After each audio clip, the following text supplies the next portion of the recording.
Okay, everyone, welcome to my track guide of Road America and the Acura GTP. This lap was a 143.818 done in qualifying. I had a better lap in the IMSA fixed, and that was a 143.768, so it's fairly comparable. I didn't save that replay, which is a bit annoying, but so we can see that the 143.678 is really competitive. It landed as pole position over a 5.7k iRater, so we can see that it's pretty competitive. So if we look on prototype fixed, we have, let's see, 143.566. So, and that's a 7.5k iRater. So that's probably one of the fastest laps you'll see with this car, with the fixed setup. The open setup is completely different. I have a different setup since I've joined a team, Composite Performance, and that's a lot faster. That can do about a 142, 141 if you're really pushing it.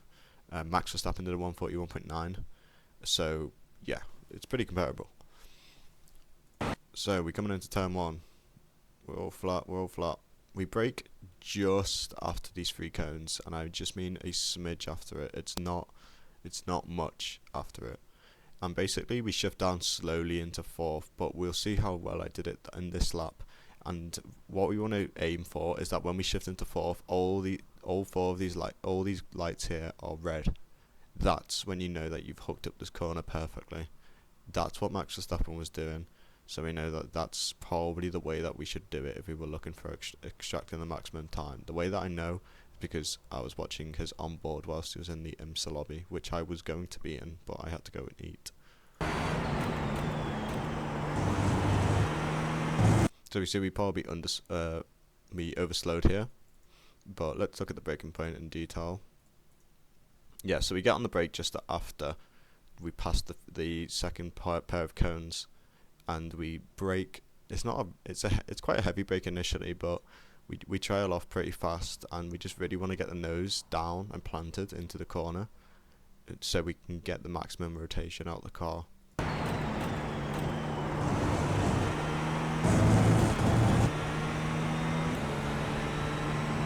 Okay, so coming up to turn 2, this is one of my favourite corners in any track because it's very fast.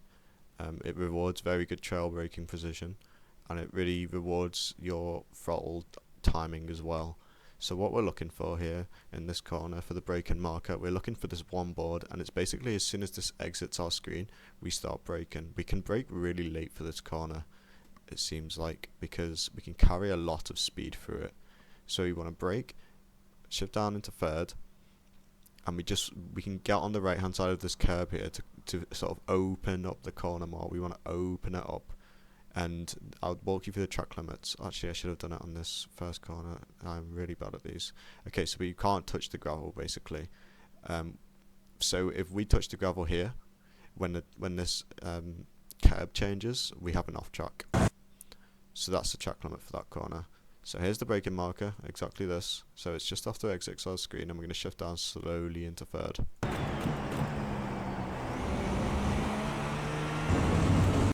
So we could have taken that corner a bit faster, to be honest. This lap was a bit compromisey. I invalidated my first lap, so I was a bit wary about it. So I was taking it a little bit easier.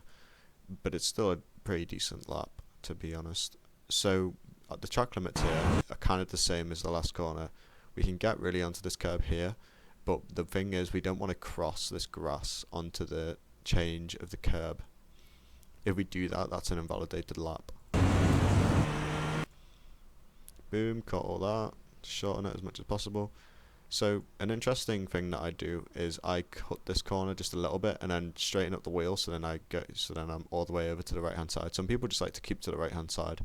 That also works, but I feel like I gain maybe, it's a sliver of time, but sometimes it honestly helps, because we can see here how close everyone was in qualifying in the 1 for 43s. So any sort of time gain really helps.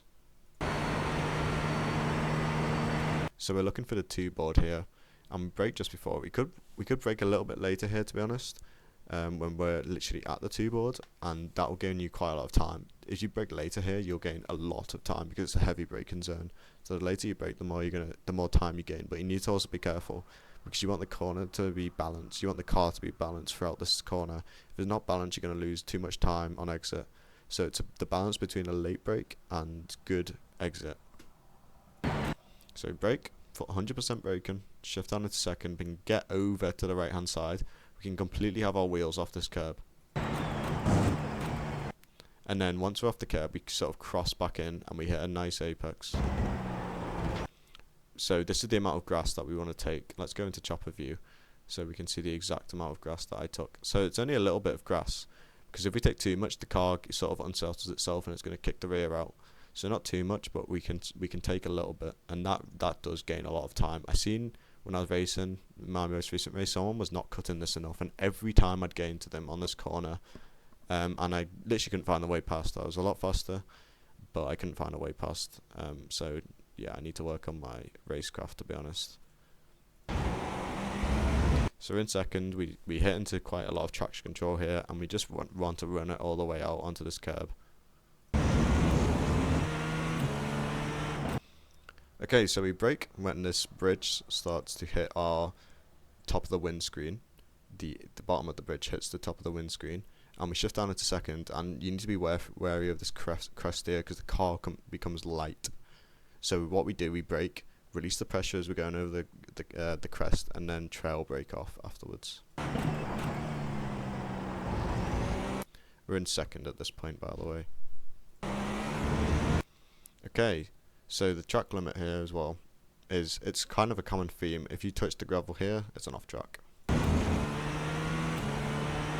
Flat out through here, just use the exit curb because we don't want to cook the tires.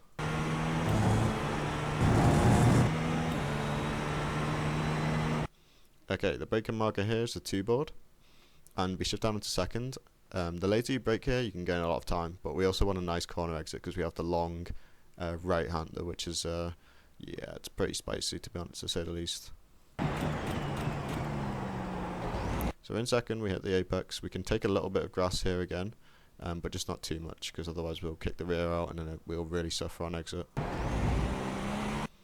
Track limits here, by the way.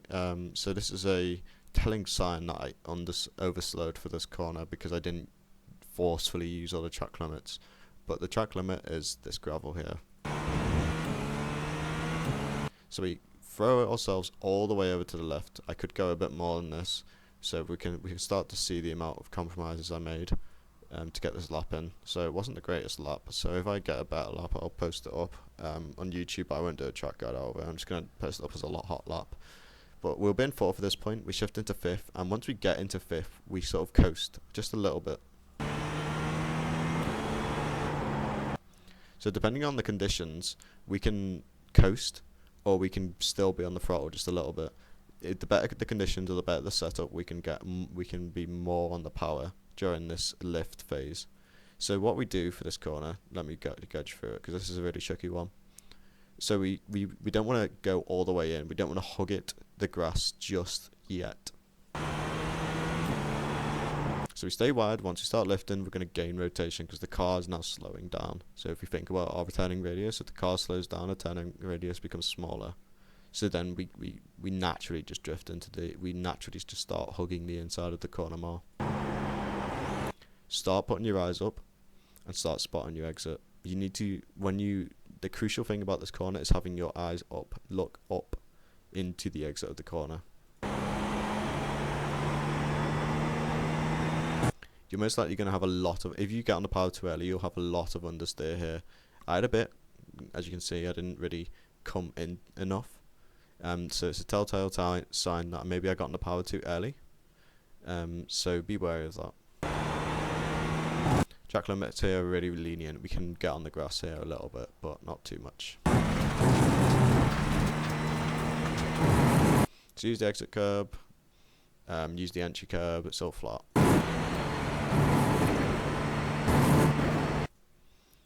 Okay, we just cut that as much as possible. Then we come into this right-hander, and this is also one of my favourite corners of the track. It's so nice and flowy. So we come down the straight, and we brake at the freeboard. So we brake as hard as we can, 100% braking. We can do that in this car on this setup, 100% braking, and basically we're going to spot the apex early, and we're going to get on this curb. So we're in third, and we spot the apex, and we can cut a little bit onto the grass. So I didn't do it enough this lap, but we can do it. And then we use all the exit curb, and you can't touch any part of the gravel here.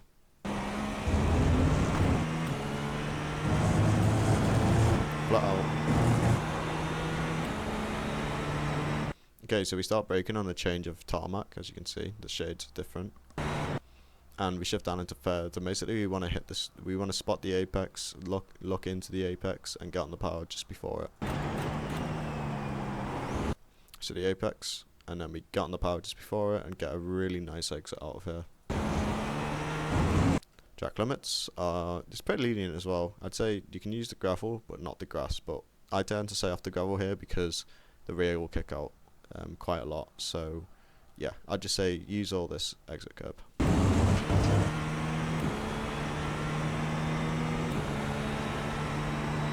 And then we cross the line to a 143.818.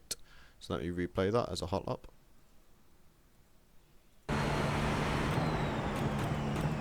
That's the wrong one. There we go.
Okay, so that's the hot lap of Road America. I will link my telemetry in the description, but before I do that, I want to show you the splits. So you can see the splits right here. So that's what we managed in this session. So it wasn't actually, wait, no, that's okay. So that's my best lap, but actually no, that's not too useful. I won't even look at this unless you're running open setup. This was done with an open setup, and it was also in different conditions, so yeah, take that into account, but this is what you can expect in open setup. So yeah, that's my track guide. Thank you for watching. I will link the Garage 61, but for now